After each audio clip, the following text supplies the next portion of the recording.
യുജീസ് favourite വേൾഡിൻ്റെ വചനക്കേൾവിയിലേക്ക് എല്ലാവർക്കും സ്വാഗതം. പ്രതിദിന വിശുദ്ധ വേദപുസ്തക വായന 939 ദിവസം. മത്തായി എഴുതിയ സുവിശേഷം 12-ാം അധ്യായം. ആ കാലത്ത് യേശു ശബ്ബത്തിൽ വിളഭൂമിയിൽ കൂടി കടന്നുപോയി. അവൻ്റെ ശിഷ്യന്മാർ വിശന്നിട്ട് കതിർ പറിച്ചു തിന്നു തുടങ്ങി.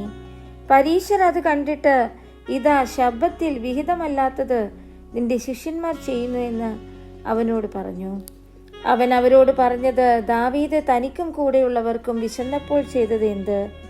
അവൻ ദൈവാലയത്തിൽ ചെന്നു പുരോഹിതന്മാർക്ക് മാത്രമല്ലാതെ തനിക്കും കൂടെയുള്ളവർക്കും തിന്മാൻ വിഹിതമല്ലാത്ത കാഴ്ചയപ്പം തിന്നു എന്ന് നിങ്ങൾ വായിച്ചിട്ടില്ലയോ? അല്ല, ശബ്ബത്തിൽ പുരോഹിതന്മാർ ദേവാലയത്തിൽ വെച്ച് ശബ്ബത്തിനെ ലംഘിക്കുന്നു, എങ്കിലും കുറ്റമില്ലാതെ ഇരിക്കുന്നു എന്ന് ന്യായപ്രമാണത്തിൽ വായിച്ചിട്ടില്ലയോ? എന്നാൽ ദൈവാലയത്തേക്കാൾ വലിയവൻ ഇവിടെയുണ്ട് എന്ന് ഞാൻ നിങ്ങളോട് പറയുന്നു. യാഗത്തിലല്ല, കരുണയിലത്രേ ഞാൻ പ്രസാദിക്കുന്നു എന്നുള്ളത് എന്ത് എന്ന് നിങ്ങൾ അറിഞ്ഞിരുന്നുവെങ്കിൽ കുറ്റമില്ലാത്തവരെ കുറ്റം വിധിക്കയില്ലായിരുന്നു. മനുഷ്യപുത്രനോ ശബ്ബത്തിന് കർത്താവാകുന്നു. അവൻ അവിടം വിട്ട് അവരുടെ പള്ളിയിൽ ചെന്നപ്പോൾ കൈ വരണ്ട ഒരു മനുഷ്യനെ കണ്ടു. അവർ അവനിൽ കുറ്റം ചുമത്തേണ്ടതിന് ശബ്ബത്തിൽ സൗഖ്യമാക്കുന്നത് വിഹിതമോ എന്ന് അവനോട് ചോദിച്ചു. അവൻ അവരോട്, നിങ്ങളിൽ ഒരുത്തൻ ഒരു ആടുണ്ട് എന്നിരിക്കട്ടെ. അത് ശബ്ബത്തിൽ കുഴിയിൽ വീണാൽ അവൻ അതിനെ പിടിച്ചു കയറ്റുകയില്ലയോ?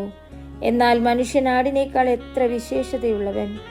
ആകയാൽ ശബ്ബത്തിൽ നന്മ ചെയ്യുന്നത് വിഹിതം തന്നെ എന്ന് പറഞ്ഞു.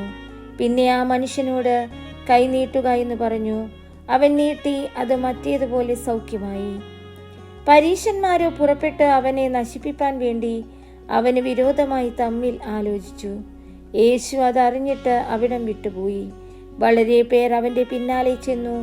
അവൻ അവരെയൊക്കെയും സൗഖ്യമാക്കി. തന്നെ പ്രസിദ്ധമാക്കരുതെന്ന് അവരോട് ആജ്ഞാപിച്ചു. ഇതാ ഞാൻ തിരഞ്ഞെടുത്ത എൻ്റെ ദാസൻ, എൻ്റെ ഉള്ളം പ്രസാദിക്കുന്ന എൻ്റെ പ്രിയൻ.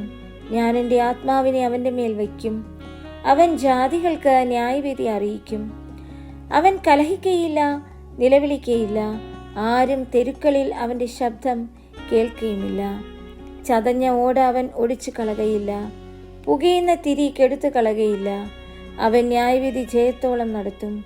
അവൻ്റെ നാമത്തിൽ ജാതികൾ പ്രത്യാശ വയ്ക്കും എന്നിങ്ങനെ യെശയ്യാ പ്രവാചക മുഖാന്തരം അരുളി ചെയ്ത് നിവൃത്തിയാകുവാൻ സംഗതി വന്നു. അനന്തരം ചിലർ കുരുടനും ഊമനുമായ ഒരു ഭൂതഗ്രസ്തനെ അവൻ്റെ അടുക്കൽ കൊണ്ടുവന്നു. ഊമൻ സംസാരിക്കുകയും കാണുകയും ചെയ്യുവാൻ തക്കവണ്ണം അവൻ അവനെ സൗഖ്യമാക്കി. പുരുഷാരമൊക്കെയും വിസ്മയിച്ചു. ഇവൻ ദാവീദ് പുത്രൻ തന്നെയോ എന്ന് പറഞ്ഞു. അത് കേട്ടിട്ട് പരീശന്മാർ, ഇവൻ ഭൂതങ്ങളുടെ തലവനായ ബെയൽസെബൂലിനെ കൊണ്ടല്ലാതെ ഭൂതങ്ങളെ പുറത്താക്കുന്നില്ല എന്ന് പറഞ്ഞു.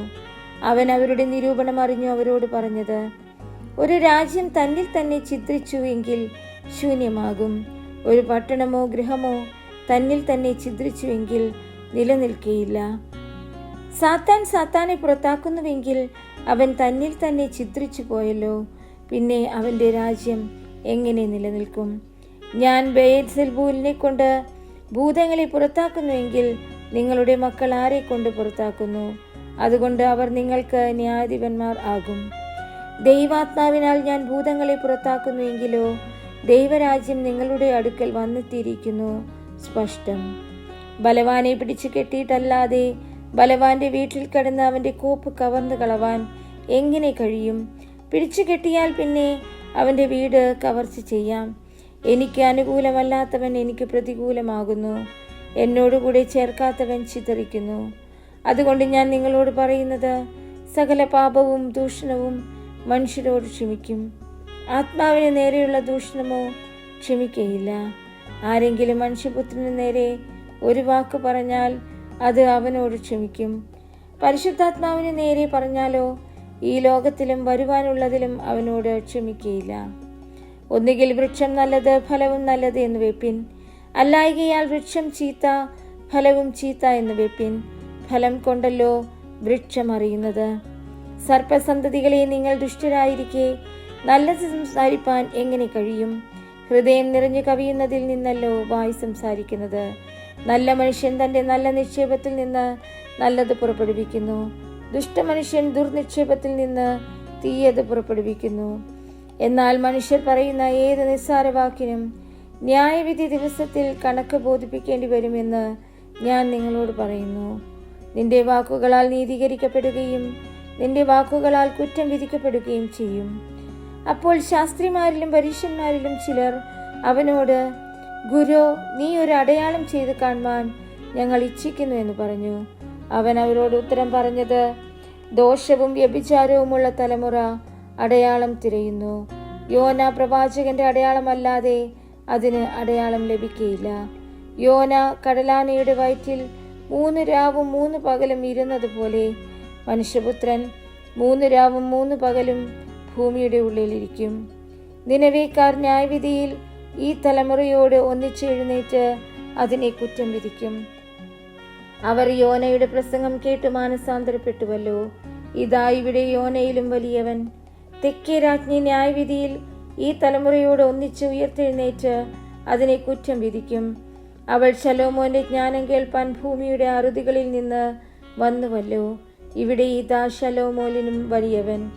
അശുദ്ധാത്മാവ് ഒരു മനുഷ്യനെ വിട്ടു പുറപ്പെട്ട ശേഷം നീരില്ലാത്ത സ്ഥലങ്ങളിൽ കൂടി തണുപ്പ് അന്വേഷിച്ചുകൊണ്ട് സഞ്ചരിക്കുന്നു, കണ്ടെത്തുന്നില്ല താനും. ഞാൻ പുറപ്പെട്ടു പോന്ന എൻ്റെ വീട്ടിലേക്ക് മടങ്ങിച്ചെല്ലുമെന്ന് അവൻ പറയുന്നു. ഉടനെ വന്ന് അത് ഒഴിഞ്ഞതും അടിച്ചുവാരി അലങ്കരിച്ചതുമായി കാണുന്നു. പിന്നെ അവൻ പുറപ്പെട്ടു തന്നിലും ദുഷ്ടതയേറിയ വേറെ 7 ആത്മാക്കളെ കൂട്ടിക്കൊണ്ടുവരുന്നു.